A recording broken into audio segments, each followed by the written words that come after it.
window is here. The winter transfer window is here. So let's talk about it. I think the breaking news right now is Brandon Johnson. He's heading for medicals at Crystal Palace.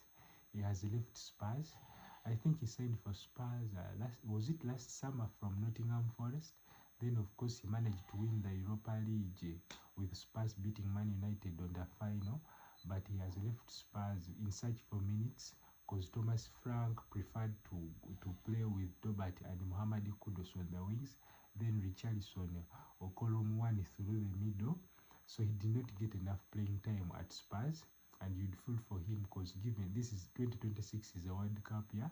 Of course, guys that are not having enough playing time will move in search for minutes so that they get called up for their respective national teams. But he has left. I think now the biggest news, I think it's only a matter of time or days before we consider Semenyo a Man City player. I think we have to wait to see whether Semenyo will feature against Arsenal on the weekend, because Bournemouth is at home playing Arsenal. So wait to see whether Semenyo will play that game with Bournemouth or his transfer will be complete to Man City. We have to wait to see that. But I think what Semenyo adds to Man City, it is depth up front, because Man City have suffered with injuries this season. I mean, Jeremy Doku came back the last night against Sunderland, but again they lost Savinho, and I think with Semenyo he can play on both wings. He has pace and power. He can score goals. He can create goals. He's one of those guys that can come at a fullback with pace and power. He's strong. He can dribble the ball. I think it's a good signing, Semenyo. And he adds quality and depth to their forward line. So we'll have to wait and see how he will integrate to this Man City team. I think he will be a big boost in their chase for the title.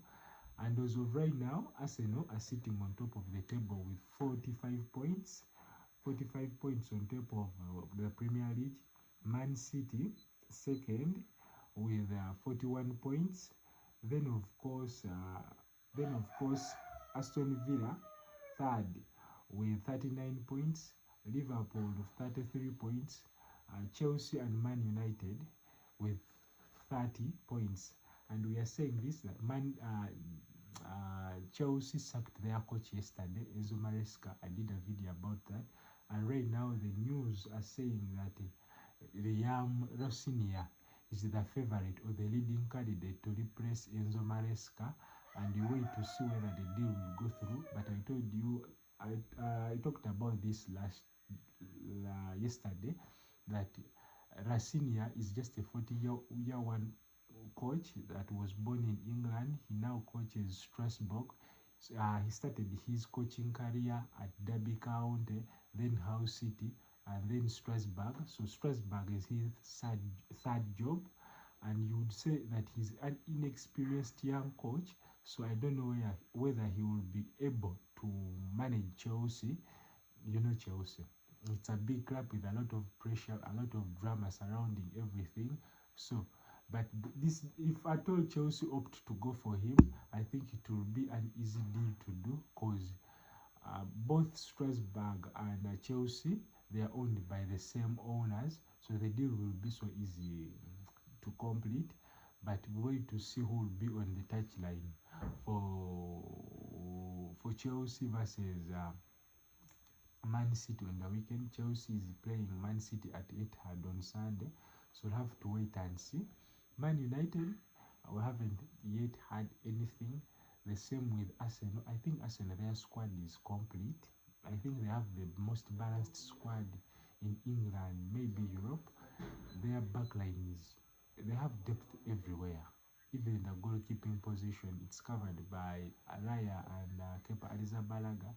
Then I think Arsenal, they are good to go. They have no an excuse why they would fail to win this Premier League title. So I will be back with more for Liverpool. I don't know whether Maguire will move in January. You know, this is a World Cup year, so most most guys that maybe are getting some minutes at their current clubs cannot risk to move in January, because you cannot risk to go to a new team then to adapt. At times some guys fail to adapt, so that risks your position at the national team. So I do not think anything big will happen in this January transfer window, but it's still early days to say. We'll have to wait to see towards the end of January. That's where transfers become now real hot, yeah? And clubs starts pushing at the last minute. So